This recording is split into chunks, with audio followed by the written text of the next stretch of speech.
ওয়ার্ল্ডমেক নিউজে আপনাদের স্বাগত জানাই। এই মুহূর্তের সবচেয়ে বড় ব্রেকিং নিউজ দিয়ে আমরা শুরু করছি। বিস্তারিত তথ্য জানতে আমাদের সাথেই থাকুন। এবার 50% বেশি ভোট পাবে বিজেপি, ব্যারাকপুর থেকে টার্গেট বাঁধলেন অমিত শাহ। তৃণমূল ছেড়ে হুমায়ুনের জেইউপিতে ফিরাদ হাকিমের প্রাক্তন জামাই ইয়াসি হায়দার। পাকিস্তানের 12টি শহরে বিরাট হামলা বিএলএর, প্রাণ গেল একাধিক সেনাসহ পুলিশ কর্মীর। হতে পারে অশান্তি, বাংলাদেশে থাকা মার্কিন নাগরিকদের সতর্কতা ট্রাম্প প্রশাসনের। বাংলাদেশি হিন্দুদের জমি দেবে যোগী সরকার, বড় সিদ্ধান্তে ক্যাবিনেট মিটিংয়ে। ভরা বাজারে তৃণমূলের উপপ্রধান ও তার ভাইকে শাবল দিয়ে মারধর, উত্তেজনা পূর্বস্থলীতে। মাধ্যমিকের মুখে স্কুলের গাফিলতি, বড় নির্দেশ হাইকোর্টের। এদিকে বেলডাঙ্গার হিংসা তদন্ত করতে এলো মুর্শিদাবাদে এনআইএ। মটনের বদলে গরুর মাংস, কলকাতায় রেস্তোরাঁয় হেনস্থার শিকার অভিনেতা সায়ক। সেলিম হুমায়ুন বৈঠক নিয়ে আলিমুদ্দিনেই মহাবিশৃঙ্খলা, আড়াআড়ি ভাগ সিপিএম, চলছে চর্চা। ঠাসা কর্মসূচি নিয়ে ফের কলকাতায় অমিত শাহ, হোটেল পৌঁছতে শ্রমিক শুভেন্দুর সঙ্গে হাই ভোল্টেজ বৈঠক। লাশের রাজনীতি বিজেপি, যত বড় শিল্পপতি হোক ছাড় পাবে না, আনন্দপুর কাণ্ডে অমিত শাহকে পাল্টা অভিষেক। শুনানিতে ডাক পাওয়া, বাদ পড়া নামের তালিকা চাই, কালীঘাটে বিএলওদের বৈঠকে নির্দেশ দিলেন মমতা। হুমায়ুনের পাশে ভাইজান ওয়েসি, বঙ্গে জেইউপির সঙ্গে নির্বাচনী জোট ঘোষণা মিমের। বাংলা চাই, শিলিগুড়ি সভায় শাহ বললেন 21 রাজ্য সরকার গড়ে খুশি নন মোদি। এসআইআরের শুনানির কাজে যাওয়ার সময় মর্মান্তিক পথ দুর্ঘটনা, ডাম্পারে ধাক্কায় মৃত্যু সরকারি কর্মীর। এবার বাংলায় সরকার বিজেপি, ব্যারাকপুর সভা থেকে কর্মীদের টার্গেট বেঁধে দিলেন অমিত শাহ। অজিতের চেয়ারে বসছেন স্ত্রী সুনেত্রায়, কালই উপমুখ্যমন্ত্রীর পদে শপথ। এতক্ষণ শুনলেন সংবাদ শিরোনাম, এবার জানাবো বিস্তারিত খবর। ভোটের আগে রাজ্যের রাজনীতিতে জোর জল্পনা, দলবদলের হাওয়া ফের চমক দেখা গেল মুর্শিদাবাদে। রাজ্যের পুর ও নগর উন্নয়ন মন্ত্রী ফিরাদ হাকিমের প্রাক্তন জামাই ইয়াসির হায়দার এবার যোগ দিলেন তৃণমূল থেকে বহিষ্কৃত বিধায়ক হুমায়ুন কবিরের নতুন দল জনতা উন্নয়ন পার্টিতে।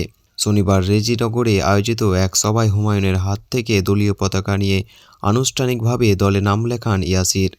মঞ্চে হুমায়ুনের পাশেই বসে থাকতে দেখা যায় তাকে। এই যোগদান ঘিরে এলাকায় রাজনৈতিক চর্চা শুরু হয়েছে। শুধু ইয়াসির নন, ওই সভায় হুমায়ুনের ছেলে গোলাম নবী আজাদ রবিন, তৃণমূলের জহিরুদ্দিন মোল্লা এবং কংগ্রেসের নেতা পীরজাদা হুমায়ুন আমিনসহ আরও কয়েকজন স্থানীয় নেতা জনতা উন্নয়ন পার্টিতে যোগ দেন। ফলে রেজিনগরের সভা কার্যত শক্তি প্রদর্শনে পরিণত হয়। তবে ইয়াসিরের এই দলবদলকে গুরুত্ব দিতে নারাজ তৃণমূল নেতৃত্ব। দলের এক মুখপাত্রের কথায়, এদের কোনো স্থায়ী রাজনৈতিক আদর্শ নেই, আজ এই দলে কাল অন্য দলে যায়, এতে তৃণমূলের কোনো প্রভাব পড়বে না। রাজনৈতিক মহলের এক অংশের মধ্যে জনতা উন্নয়ন পার্টি মুর্শিদাবাদে কিছুটা প্রভাব ফেলতে পারে, তবে জেলার বাইরে এই দল প্রভাব কতটা হবে তা নিয়ে সংশয় রয়েছে। ভোটের আগে এ ধরনের দলবদল রাজ্য রাজনীতিকে আরও উত্তপ্ত করে তুলেছে। বিজেপির পাখির চোখ এখন বাংলায়। দেশের 21টি রাজ্য সরকার থাকলেও তাতেও সন্তুষ্ট নয় কেন্দ্রীয় শাসক দল। বাংলায় ক্ষমতা না এলে পূর্ণ সাফল্য আসবে না। শনিবার শিলিগুড়ি জনসভা থেকে এমনই স্পষ্ট বার্তা দিলেন কেন্দ্রীয় স্বরাষ্ট্রমন্ত্রী অমিত শাহ। সভা থেকে অমিত শাহ বলেন, 21টি রাজ্যে আমাদের সরকার আছে, তবু মোদি খুশি নন। বাংলায় সরকার গড়তে পারলে সত্যিকারে সোনালি সাফল্য আসবে।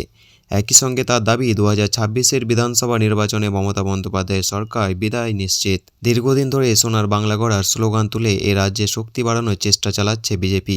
তবে 21-এর বিধানসভা ভোটে 200 পার লক্ষ্য পূরণ হয়নি, 77 আসনে আটকে যেতে হয়। 24-এর লোকসভা ভোটেও ধাক্কা খেয়েছে গেরুয়া শিবির, তবু আত্মবিশ্বাস হারাতে নারাজ বিজেপি নেতৃত্ব। অমিত শাহের অভিযোগ, বর্তমান রাজ্য সরকার দুর্নীতিগ্রস্ত এবং সাধারণ মানুষের নিরাপত্তাহীনতায় ভুগেছে। মহিলাদের সুরক্ষার প্রশ্ন তুলে তিনি তৃণমূলকে আক্রমণ করেন। তার কথায়, এবার মমতার সরকার টাটা বাই বাই করার সময় এসে গিয়েছে। পাশাপাশি বিজেপি ক্ষমতায় এলে সীমান্তের কাঁটাতার, অনুপ্রবেশ রোধ এবং বিভিন্ন ঘটনার দ্রুত বিচার করার আশ্বাস দেন তিনি। ভোটের আগে অমিত শাহর এই মন্তব্যে রাজ্য রাজনীতিতে আরও গরম হলো বলেই মনে করছে রাজনৈতিক মহল। এসআইআর শুনানির কাজে যাওয়ার সময় ভয়াবহ পথ দুর্ঘটনায় প্রাণ হারালেন এক সরকারি কর্মী। মৃতের নাম শম্পা রায়। ঘটনাটি ঘটেছে জলপাইগুড়ি ময়নাগুড়ি এলাকায়। তার অকালের মৃত্যুতে এলাকা ও সহকর্মীদের মধ্যে শোকের ছায়া নেমে এসেছে। পুলিশ ও স্থানীয় সূত্রে জানা গিয়েছে, বিডিও অফিসে এসআইআর শুনানির ডাটা এন্ট্রির দায়িত্বে ছিলেন শম্পা। শনিবার সকালে সহকর্মী পায়েল মহন্তের স্কুটিতে করে তিনি যাচ্ছিলেন শুনানি কেন্দ্রে। জলপাইগুড়ি শিলিগুড়ি জাতীয় সড়ক দিয়ে যাওয়ার সময় 10 দরগা এলাকায় আচমকা উল্টো দিক থেকে একটি ডাম্পার এসে স্কুটিতে ধাক্কা মারে। ধাক্কার জেরে দুজনেই রাস্তায় ছিটকে পড়ে যান। রক্তাক্ত অবস্থায় তাদের উদ্ধার করে স্থানীয় দ্রুত জলপাইগুড়ি মেডিকেল কলেজে ও সুপার স্পেশালিটি হাসপাতালে নিয়ে যান। সেখানে চিকিৎসকরা শম্পাকে মৃত বলে ঘোষণা করেন। গুরুতর জখম পায়েল এখনও হাসপাতালে ভর্তি। তার অবস্থা আশঙ্কাজনক বলে জানা গিয়েছে। দুর্ঘটনার পর ডাম্পারটি ঘটনাস্থল থেকে পালিয়ে যায়। ঘাতক গাড়ির খোঁজে তল্লাশি শুরু করেছে পুলিশ। মৃতদেহ ময়নাতদন্তের জন্য পাঠানো হয়েছে। সহকর্মী ও পরিবারের সদস্যের দাবি, দায়িত্ব পালন করতে গিয়ে প্রাণ গেল শম্পার। এই ঘটনায় বিডিও অফিস ও এলাকায় গভীর শোকের পরিবেশ তৈরি হয়েছে। এতক্ষণ শুনলেন বিস্তারিত সংবাদ। আজকের মতো সংবাদ এখানেই শেষ হলো। ধন্যবাদ।